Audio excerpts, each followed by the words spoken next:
ഇന്ന് സൺഡേ ആയതുകൊണ്ട് തന്നെ ഇന്നത്തെ റെസിപ്പി എന്ന് പറയുന്നത് കൊഞ്ച് കറിയാണ്. കൊഞ്ച് കറി പെട്ടെന്ന് തയ്യാറാക്കി എടുക്കാൻ പറ്റും. വളരെ കുറഞ്ഞ ചേരുവകൾ മാത്രം മതിയാകും. അപ്പോൾ അത് വെച്ചിട്ടാണ് ചെയ്യാൻ പോകുന്നത്. അതിനായിട്ടൊരു പാൻ അടുപ്പത്ത് വെച്ച് ഇച്ചിരി എണ്ണ ഒഴിച്ചിട്ട് അതിലേക്ക് നമുക്ക് കടുക് പൊട്ടിച്ചെടുക്കാം.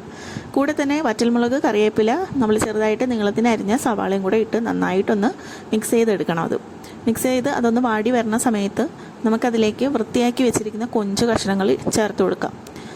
എന്നിട്ട് നന്നായിട്ട് തവി വെച്ചൊന്ന് മിക്സ് ചെയ്ത് കൊടുക്കുക. അപ്പം നമ്മൾ വഴറ്റിയെടുക്കുകയാണ് ചെയ്യണം. ആ എണ്ണയിൽ കിടന്ന് ഈ കൊഞ്ച് നന്നായിട്ടൊന്ന് വെന്ത് കിട്ടണം. അതുവരെ ഒന്ന് മിക്സ് ചെയ്ത് അടച്ചു വെച്ച് വേവിക്കാം. സാധാരണ കൊഞ്ചറി ഉണ്ടാക്കുമ്പോഴത്തേക്ക് എല്ലാ പൊടികളും ചേർത്ത് അതുപോലെ തന്നെ തക്കാളിയൊക്കെ ചേർത്താണ് ഉണ്ടാക്കാറ്. ഈ ഒരു കറിക്ക് തക്കാളി ഇതിൽ ചേർക്കുന്നില്ല.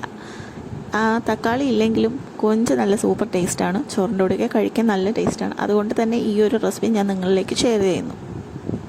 ഇനി ഇതിലേക്ക് പൊടികൾ ചേർത്തെടുക്കാം. ആദ്യം തന്നെ ഇച്ചിരി മഞ്ഞൾപ്പൊടി ചേർത്ത് കൊടുത്തു. പിന്നെ അതുപോലെ തന്നെ കുരുമുളക് പൊടി കൊഞ്ചിന് നല്ലതാണ്. അപ്പോൾ ഇച്ചിരി കൂടി നിന്നാലും പ്രശ്നമൊന്നുമില്ല. എന്നാലും നിങ്ങളുടെ ഇഷ്ടം നോക്കി ആവശ്യത്തിനുള്ള മുളക് പൊടി ചേർത്തിട്ടുണ്ട്. ഞാൻ ഇവിടെ കാശ്മീരി മുളക് പൊടിയാണ് ചേർത്ത് കൊടുത്തത്. അതുപോലെ തന്നെ ഗരം മസാല കൂടെ ചേർത്ത് ആവശ്യത്തിന് ഉപ്പും ചേർത്ത് നന്നായിട്ടൊന്ന് വഴറ്റിയെടുക്കാം. പിന്നെ ആവശ്യത്തിനുള്ള വെള്ളവും കൂടി ചേർത്തിട്ട് നമുക്ക് നന്നായിട്ടൊന്ന് വേവിക്കാൻ വയ്ക്കാം. അപ്പോൾ ഇതാ നമ്മുടെ ടേസ്റ്റി ആയിട്ടുള്ള കൊഞ്ചറി ഇവിടെ തയ്യാറായി. അപ്പോൾ ഇത് നമുക്ക് ചോറിൻ്റെ കൂടെ, ചപ്പാത്തിയുടെ എല്ലാത്തിനും കൂടെ കഴിക്കാം. ഇതുപോലെയുള്ള റെസിപ്പീസിന് എൻ്റെ ചാനൽ ഫോളോ ചെയ്യുക. Thank you.